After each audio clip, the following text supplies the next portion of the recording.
it's really important, probably for all of y'all, I guess, to make sure that the people that I have here, the boarders that I have here, the horses that I have here are like-minded for that reason. I don't want to butt heads. I don't want the drama that you referenced earlier that is prevalent in the equine community. I don't want it here. I won't have it here. But that's why I take the time to meet with people, to walk around. This is who we are. This is what we do. Maybe you don't like, natural open run-ins. Maybe you don't like your horse being in a rope halter or being corrected when they, walk all over me.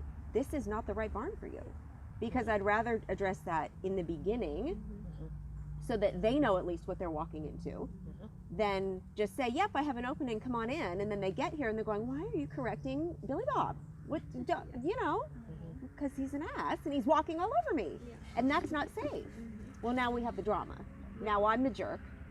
And, they're on Facebook running their mouth, and now we've got all this drama, and the whole world is out to, it's unnecessary. Set expectations. Right. Which is exactly what horses like. Horses like to know. Absolutely.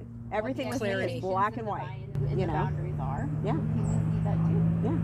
Humans are just afraid to They establish need that, but they won't establish. Right. Yeah, and I can be a nag. I can be wishy-washy. But I can be. But really? But Who no. do you think you are? Have you met you? I'm going to record you more. No, you're not. To my horse, though. But I mean, when I first started off with, the Clinton Anderson stuff, and I mean, I was a nag to my horse. Oh, I couldn't, the black and white. It was really, I just kept seeing gray. And I was like, oh, did I catch it? Did I miss it? What does it look like? Well, okay, you may miss it this time, but next time you get it, just keep working at it. It's not going to all of a sudden just But be did there. you? What? Work at it? Yes. Right.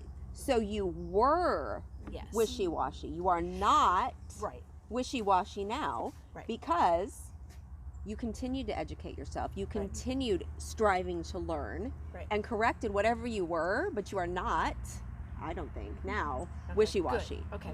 Well, and this isn't all about me. This is my counseling session. Welcome all right. to the Colleen Show. I'm sorry. I just, but I know there's folks out there that, can be indecisive, and I struggled with it for a long time when I was working with my horse. And some of it too was not understanding his love language.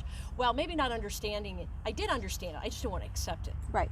Well, That's hard for a lot of us. That hard communication, and that is so much of the challenges and the struggles you see between horses and horse owners. Is it's not one's right and one's wrong, or one's bad and one's good. Yeah. It's one, you guys aren't listening and speaking the same language. You're not listening to your horse, and you're not listening. The horse is trying, but there's a whole breakdown of understanding. Yeah. And so it's not a right or wrong. It's you guys just have to pause and figure out what each other is asking. Yeah. And the nice thing about the horse is they will understand your language if you're consistent and you speak the language that they need you to speak to them. Yes. Instantly. The problem is us. Yes. Right. Yes. Always. We don't. We hem and haw, and then maybe we'll eventually, speak the right language a little bit, and then we get in our head, kind of like you were saying you used to be. So there's just so much to it, but the horse is ready to change. They will if you ask. Yeah. Well, and then there's that subtleness, like Chief's subtle. Like he's like, okay, well, let's see what I can do for just this moment. Maybe I can just step forward. Oh yeah. The incher, and and he Samson and he's does that gotten a me lot. before. Yeah, and it's like, well, I get away with it now. Okay, well, maybe I'll just try. And I'm like, quit inching. Yeah. So you'll scratch her nose on the bottom of her leg.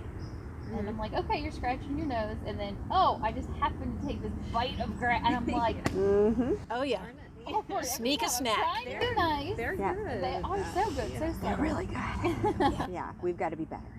Yeah. What keeps you guys motivated to do what you do, with your horses, your business, I think for me, I know this is my life's work. I know I have been connected with horses my entire life, and probably lives before. And so for me, it's that diversity of every day is different. It's the wellness and the challenge of all the horses, and making sure that they're safe, that they're doing well, that the owners are doing well, both from a horse standpoint and an emotional standpoint. I can say my clients are so tight now that all of my clients are friends. If I don't like the human, I'm not going to do the horse. 9 times out of 10 I like the horse, but you know, it's this whole connective circle of this is who I am, and I know this is what I'm supposed to be doing, whether it's the farrier work or the equine assisted wellness work. This is exactly what I'm supposed to be doing. And so to continue to learn and to grow and to get up every day, this isn't work. This is just life. My life. Totally. Yeah. Love it. Yeah, and mostly the same, except I haven't taken the leap yet to fully transition to, I guess, full time. Yeah. So looking forward to that, and yeah, picking everyone's brain when the time comes. Absolutely. But I just love learning, and I love learning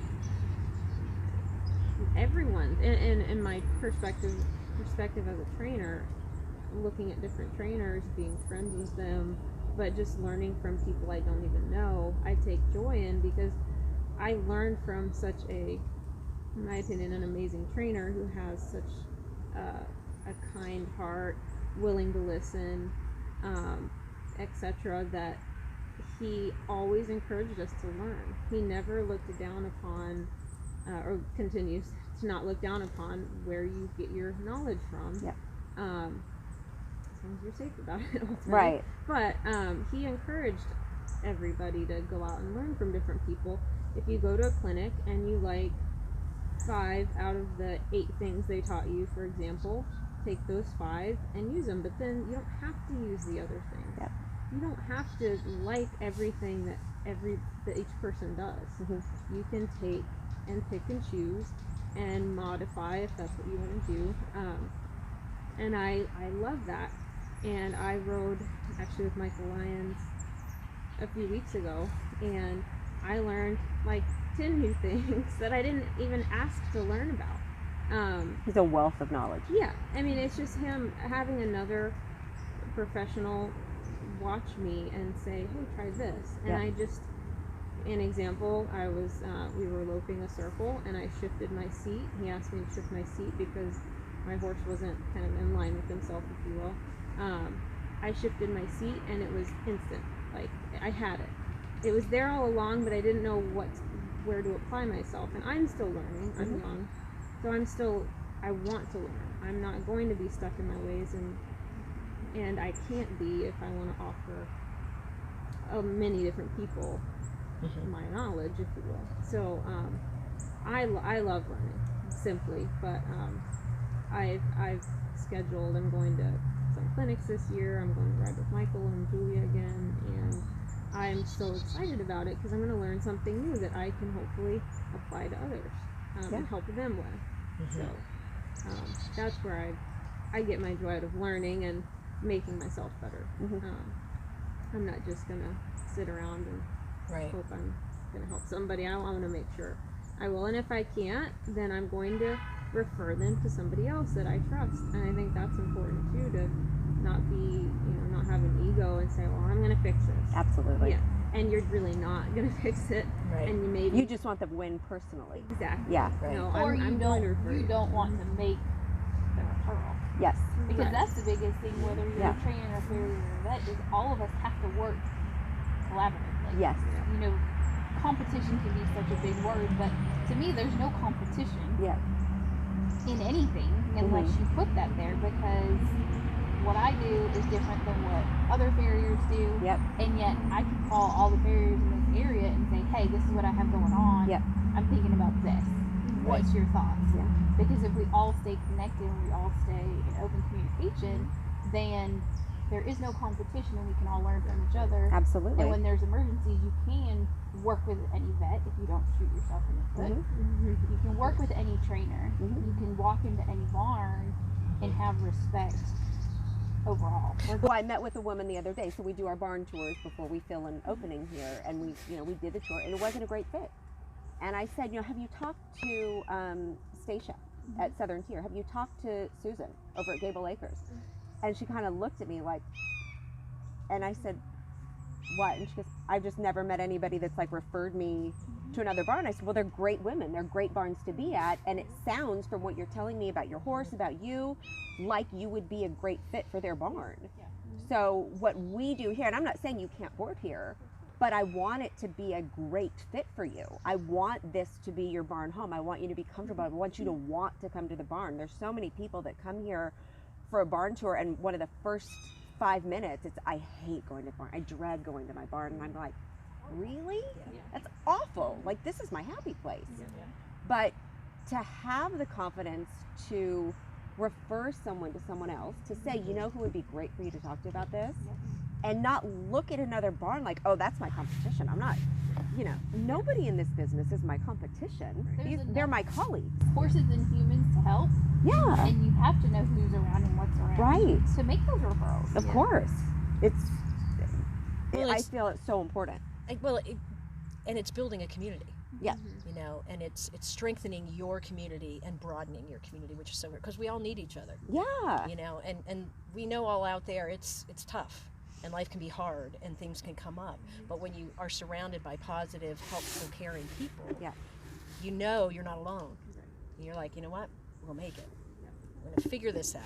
Absolutely. You know? So, but that's a great thing. Too, on not allowing it. Yeah. I think that's the outside world outside of the farm. That's it. So it's like in all of us as individuals is you surround yourself with the herd you want. Yep. You allow in what you want. Yeah. And you put up the boundary to not allow in what you don't want. Yeah. And that's the way that we all need to be living lives, and we might all be a little better, but that's a whole different all that's we can another do is try. conversation. video there.